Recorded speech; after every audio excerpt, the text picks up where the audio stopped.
Shalom. Shalom.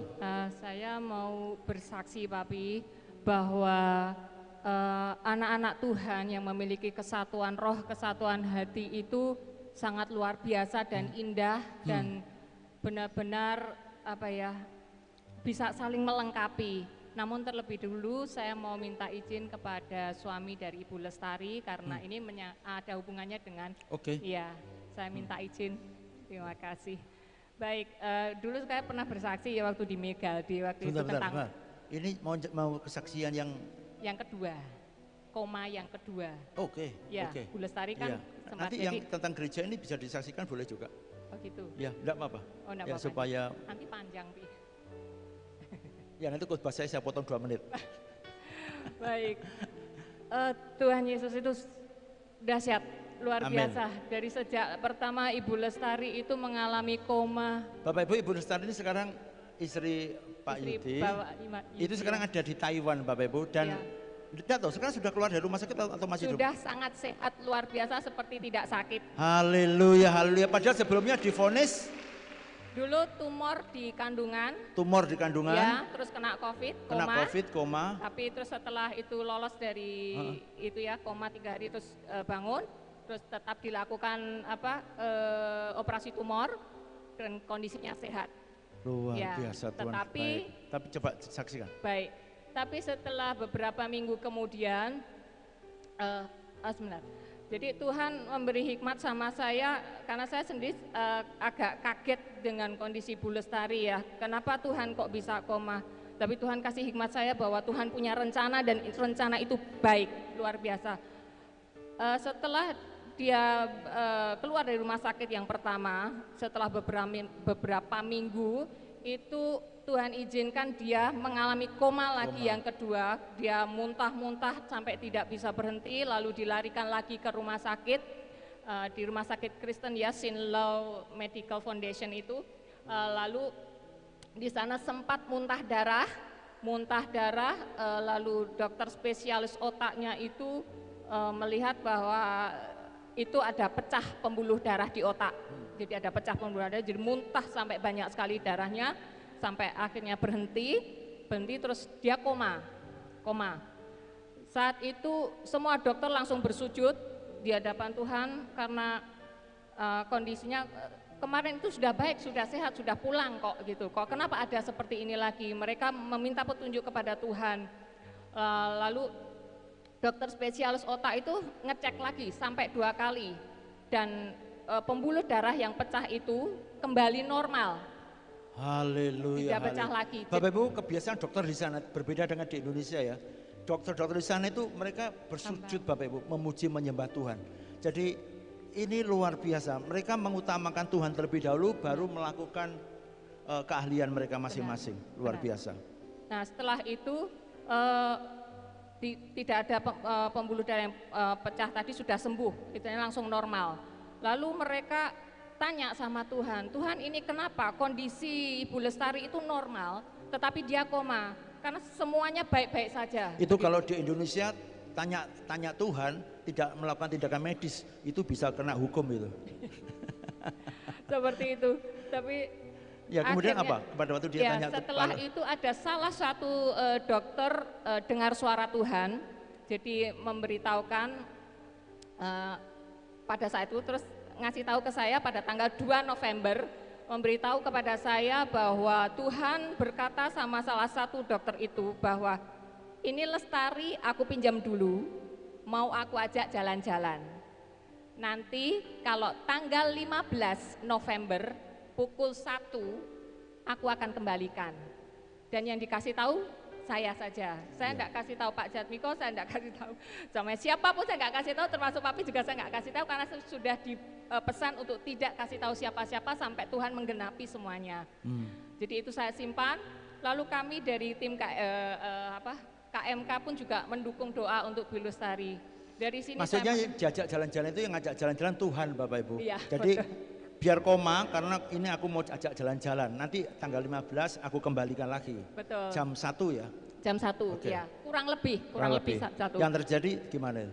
setelah itu saya sama Pak Jatmiko tanggal 11 itu berarti kan hari Jumatnya ya, hari Jumat sebelum tanggal 15 itu tanggal 11 pagi kami doa. Pak Jat itu terima pesan dari Tuhan bahwa Senin mah nanti Tuhan akan bangkitkan dia. Aku enggak tahu gimana caranya, pokoknya Tuhan katakan hari Senin. Terus kami berhenti berdoa, saya diskusi sama dia.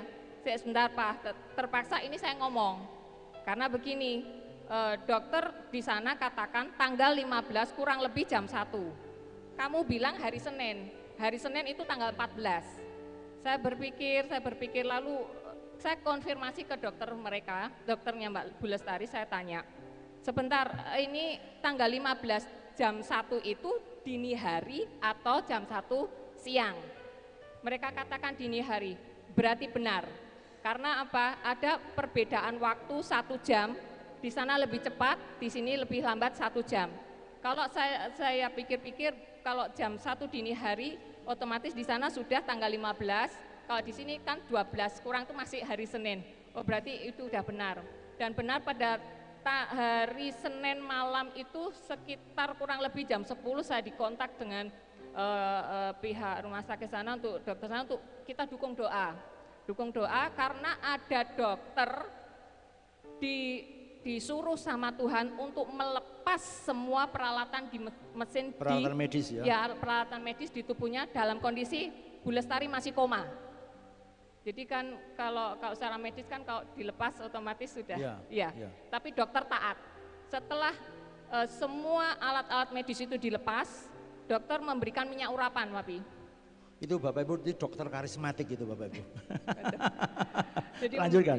Memberikan minyak urapan dan setelah itu mereka berdoa, mereka memuji Tuhan dan tepat jam 11 lebih 20-an menit lah kalau nggak salah. Jadi masih hari Senin waktu Indonesia dan sudah hari Selasa tanggal 15 di sana Ibu Lestari benar-benar kembali memuji Tuhan. Dia langsung memuji Tuhan, langsung berdoa syafaat katanya mereka. Itu pun juga direkam. Tepuk tangan dulu untuk Tuhan Yesus. Haleluya. Ya, lanjut.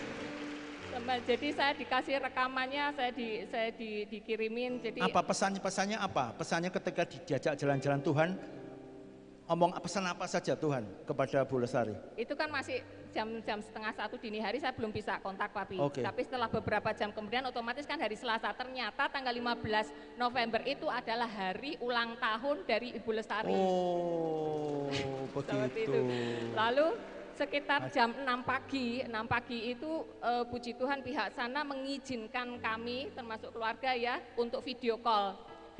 Dari situlah saya mulai video call, saya tanya, memang mata karena sudah koma selama 15 hari ya Papi, jadi mulai koma itu tanggal 30 Oktober kurang lebih saya lupa, jadi sekitar 15 hari dia koma. Benar-benar. Itu mata memang agak kurang awas, tapi dia pendengarannya masih ini, tapi normal semuanya, ingatannya semuanya kembali dengan cepat. Lalu dia cerita sama saya bahwa dia melihat ada sesuatu yang indah sekali, pokoknya aku enggak ingin pulang katanya. Terus bagaimana dia melihat Papi digendong sama Tuhan Yesus. Terus Papi diangkat naik sama Tuhan. Terus Papi tumpang tangan pada banyak sekali orang sakit dan Papi cuma bilang haleluya, haleluya, haleluya, dan mereka yang ikut berkata haleluya disembuhkan sama Tuhan. Wow. Dan Tuhan Yesus katakan good gitu kan. Oh.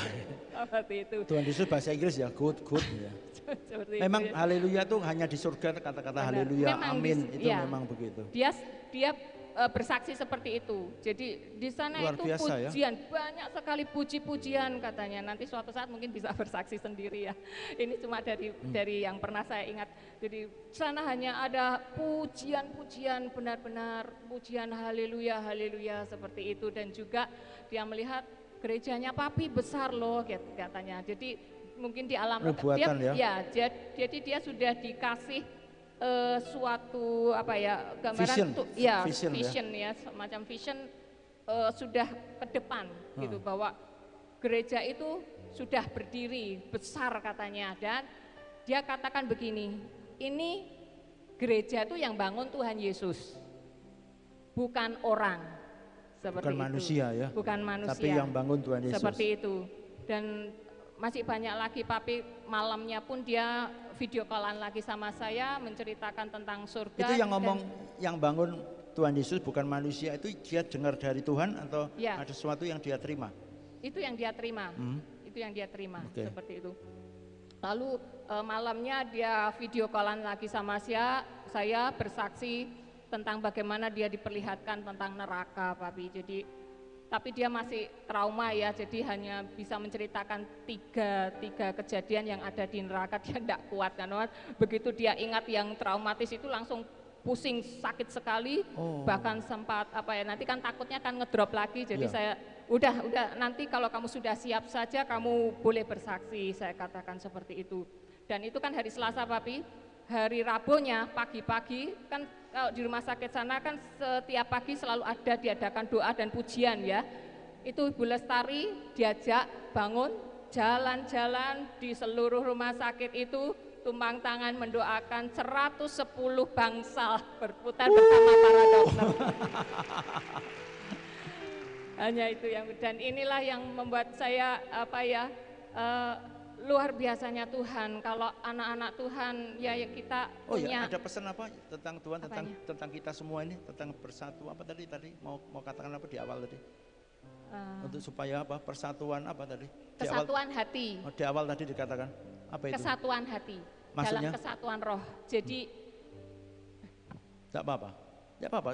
Ini semua saudara-saudara kita, anak-anak saya semua, anak saudara kita jadi semua. Jadi gini, gerejanya Papi itu besar.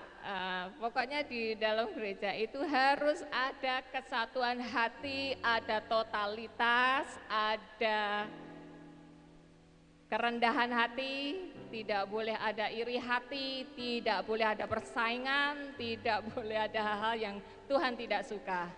Itu. Haleluya, haleluya, haleluya.